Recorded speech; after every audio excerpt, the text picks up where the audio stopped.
It played Walt Disney movies. You had to sneak over to Lake Forest to see B movies. Growing up in Libertyville, the first shot out of the box was not, hey, I think I'll be a filmmaker. And I'm 45 years old, and when I was growing up, the first shot out of the box, if it had even approached filmmaking, would have been, maybe I could marry one or date one. So there's a lot of undoing to be done for many of us as we begin to move toward dreams that we have been probably fairly systematically ignoring, distancing, grimly admitting, beating ourselves up about. But no matter which way you cut it, the fact remains that many of us have dreams, and we have difficulty actualizing these dreams, and we have a lot of things that we say to ourselves about these dreams. We say things like, well, if I had $1 million, I'd write the book. Or, you know, if I just had a little bit more time, if I had a year off just to paint, I would paint. And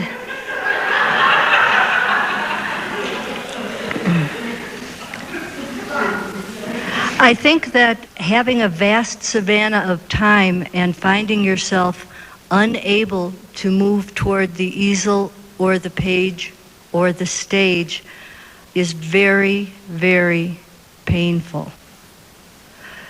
So I want to tell you a little bit about pain, because that is how I came to write this book.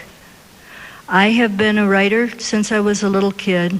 My early writing was at the Washington Post, and I was actually a very snooty East Coast writer for a little while. And then I walked onto my first movie set, and it was like, oh, I see. They didn't tell me about this in Libertyville. And I became a screenwriter and eventually a director. And during the course of all of this, did a lot of journalism, a lot of work for studios, a lot of independent work, and work in the theater, and just many, many, many forms of creativity, which may sound like, what would this woman know about being blocked? Clearly she has never had a block in her life. I would propose that what I am telling you is the story of someone who was so damaged whenever she was banged up in area A, she would jump off of that particular skillet onto frying pan B and tap dance there, and then when that would become frustrating, I would leap into yet another pan. And what I began to learn was, how do you stay functional and creative? Because what they do not tell us when we start out to be creative beings, when we have these dreams, I mean, none of us at 7 years old think, I'm really going to screw up my parents. I'm going to grow up to be a writer. On the other hand, very often if you tell your parents or a teacher who has set aside that dream, and you tell them that you're actually going to go ahead toward it, very often you get immediately WB'd. Do we all know that WB means wet blanket? In other words, as we propose something like, I have the greatest idea for a new screenplay. It is so cool. One of our poisonous pals will say, do you know what the odds are of selling an original screenplay? The minute you hear, do you know what the odds are? You need to know that that person does not want you to engage in that piece of creativity. Very often when we are stymied about pursuing certain dreams, we are surrounded by other people who are equally stymied, and there's a sort of group consciousness about just how creative we are all going to be. And it manifests some real interesting tremors when someone starts breaking the rules. So let's say there are 4 of you and you've been working at this place for 12 years. You all hate it. And then suddenly Tim starts saying, so I'm going to Europe. And people start saying, you think you're going to have a job when you get back? You know, what they should be saying is maybe we can get a group rate.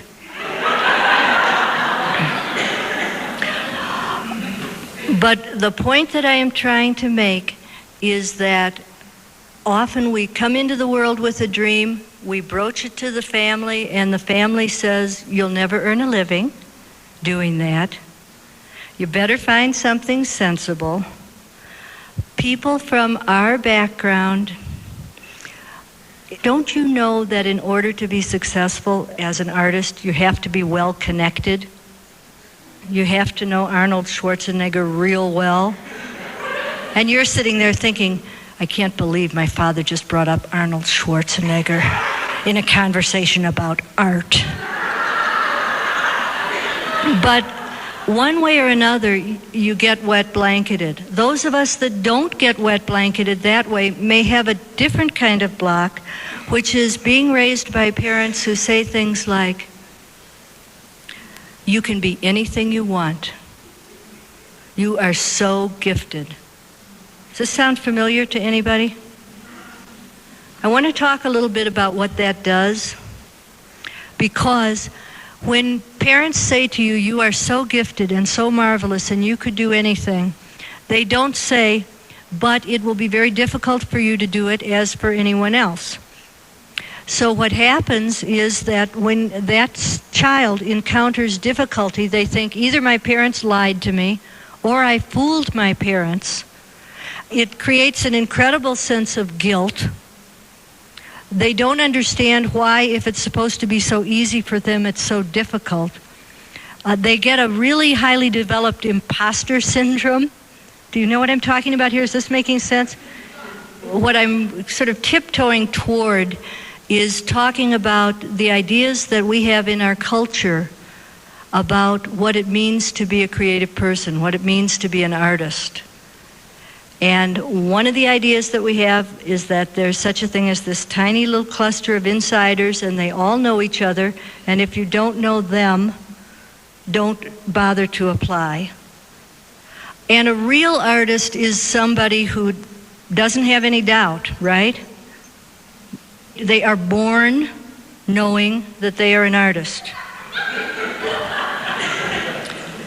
Their parents can say to them whatever they choose, but these people will kill, right, before they will let anyone interfere with their artistic trajectory. Does this sound familiar? They also usually wear black.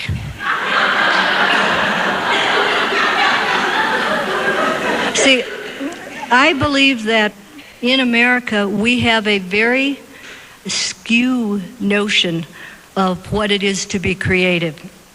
I actually blame it on the assembly line. One of the things that is very crippling for creative people in our country is that if you are good at doing more than one thing, you get punished for it. You get called, either by yourself or by other people, you are such a dilettante. And the phrase, you are such a dilettante, is something that people use. Let's say that you draw pretty well, you paint pretty well, and you write pretty well. What the knife edge of calling each other dilettantes does means that if you're thinking about sitting down and working on the novel a little, this little voice says, pardon me, you should be painting. If you move over toward the painting, the novel starts to get very hyperactive in the background, clears its throat and says, you haven't looked at me in 6 months. The net result of all of this is that people who are extremely creative are often taken out right at the knees because they believe falsely that they need to commit to one vein of creativity. Just do one thing until you're good at it, all right? There is a belief system that artists are totally driven, that they are born knowing what it is they want to do, that nothing can deter them, that they all wear black and they have no fear. Okay? And the other thing I should add is whoever they aren't us. What you are dealing with here, we have an enormous amount of shame that we have not already written these books, painted these paintings, done these sculptures, gotten our plays mounted. We take it in as if the reason nothing has come or too little has come or we quit is because we have a rotten character. What I would like you to see is that you are in an anti-art culture with an anti-creativity consciousness, that we have a belief system that says artists are lone wolves. There is nothing to support this. There is nothing to support this, but we believe that artists are loners. And yet when you start thinking about the Fauves, for example, they all hung out together. The Impressionists had lunch. That's what they painted. Success occurs in clusters, and a great deal of what you are missing as a creative person has to do with having an adequate set of what I call believing mirrors. For most of us, it's a lot more like growing up in the fun house. You take your dream of writing and you play it to your family, and it is reflected back to you as a monstrous, ego-driven, misshapen, crazy thing. Here's this innocent little kid, you didn't come out of the womb thinking, I'm going to wreck their lives. I'm never going to make more than $40,000, right? Their grandchildren won't have any of the advantages that they would wish. I'm going to be an artist. No, it comes from a very pure place. And then it becomes distorted by our culture. So, how many people think that artists are broke? Not more than 70% of us, right? Okay, so I want you to take a look at what this does. If your belief system is artists are broke, what happens if you're pretty good with money? Then you're not an artist, right? You don't say to yourself, gee, I'm pretty good with money, but then so was T.S. Eliot. He worked in a bank. You say, what are you kidding about writing this novel? You're an accountant. And the way that this works is that if you believe that in order to be an artist, you have to be willing to be broke, then you are setting up a belief system that's either or. And one of the swell ways that we keep ourselves blocked is that we will figure out a price tag that strikes us as unpayable, and we will tell ourselves that that is the cost of being artistic. So if your particular terror is being poor, you'll decide that artists are broke. Therefore, it's much too terrifying to move into your creativity.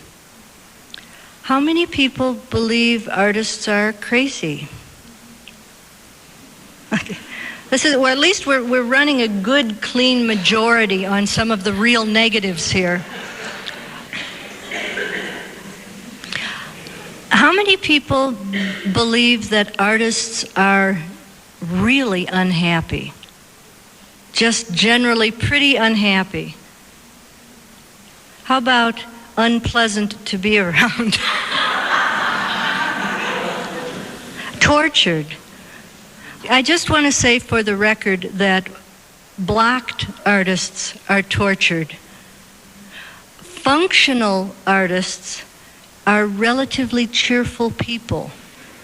And this is a very, very well-kept secret. But if you have ever been around a writer after they have done a couple of good paragraphs, they're in a fairly zippy mood. And if you have ever been on a movie set when they have done a particularly nice day's work, people are extremely pleased with themselves. And if you have ever been in a life drawing class the first time it worked, or gotten your first laugh in an improv class, this is cheery material. But in this country, we don't talk very much artist to artist. We don't talk about, when I was in the 3rd grade, the art teacher told me that I shouldn't put pink next to green, so I didn't know that I could paint till I was 25. We don't tell each other our stories around our creativity. And the stories that we get told around creativity are great artists as told to us by press agents. There was an excerpt in, I think, either Lear's or Mirabella's, I forget which, the story of a fella going to see Picasso. I'm going to just tell it a little because it's the position that all of us are in regards to art in our culture. We have a lot of confusion here of success with money and creativity with product. If you tell someone you're painting, they say, "Have you had a show?" If you tell someone you're a playwright, they say, "Ever been produced?" If you tell someone you're writing a screenplay, they ask if you have an agent. We are greatly enamored and culturally trained to be focused on the end result. And part of how that happens is that we don't really meet in clusters and tell each other the truth about what the process is actually like of doing some of these things. So this fellow decided he would get Picasso to sketch him. It was World War II. He faked a limp, and he limped up to the front of Picasso's house, and he knocked on the doors. They were massive wooden doors like Jurassic Park, like knock, knock, Picasso. And Picasso did not come to the door. He had his mayordomo come to the door. And the guy said, "I'm a crippled hero. I want him to draw me." And he said, "Well, the master is very busy and very important, and I shouldn't disturb him, but I'll go ask." He did not say, "He's upstairs getting sick to his stomach because he's decided that Guernica is a bad painting." He did not say, "Oh, he's fighting with one of his girlfriends again, so he doesn't have to paint today. He's a relationship addict." He didn't say, "He's having a bad day." Picasso was one of the first artists who really managed his press. So when we think about moving into our creativity, we don't think about... I got in a lot of trouble a few years ago. I was teaching film, and I said to the other faculty, "Let's show them all of our terrible movies." And they said, "We can't do that. They wouldn't respect us." And they wouldn't do it. They wouldn't put their student films up for the kids to see. So I thought, so I got in touch with a bunch of famous directors and said, "Could we please see your terrible movies?" So they sent me their terrible movies. So we were in a room about this size watching early George Lucas.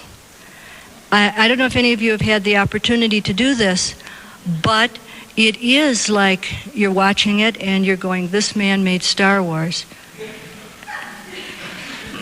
What about accounting, George? There is... When you look at beginning work with the most tender eyes, you can usually see the shoots of what may come later.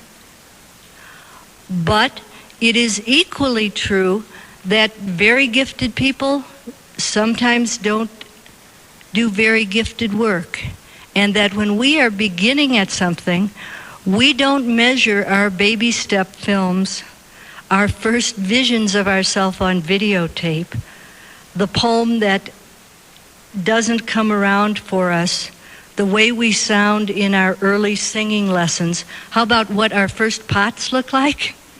We don't console ourselves by comparing those to the early failed pots of great potters. Or, gee, even George Lucas made a really bad student film, so there might be a future for me yet. Instead, we are up against this PR machine that there is such a thing as a tribe of real artists. They do great work, they have no doubt. Their work is extremely well received, and they are all tortured, and who wants to be that way? So I might as well not do any of it, thanks, let's go skiing. Do you hear some of how this thing starts to work? Okay? I'd like you to line up the jump that is the dream. Like, let's say it's a novel or painting, or, in other words, name that dream. Put it in the sentence that goes, I, and then your name. I, Julia, am a brilliant and prolific writer. So please write the sentence 5 times and listen for the objections and note them. So what we're doing is we're, like bad children, doing that by rote sentence, the affirmative sentence, and we're listening for that ugly little blurt. So go. Do it 5 times as quickly as you can.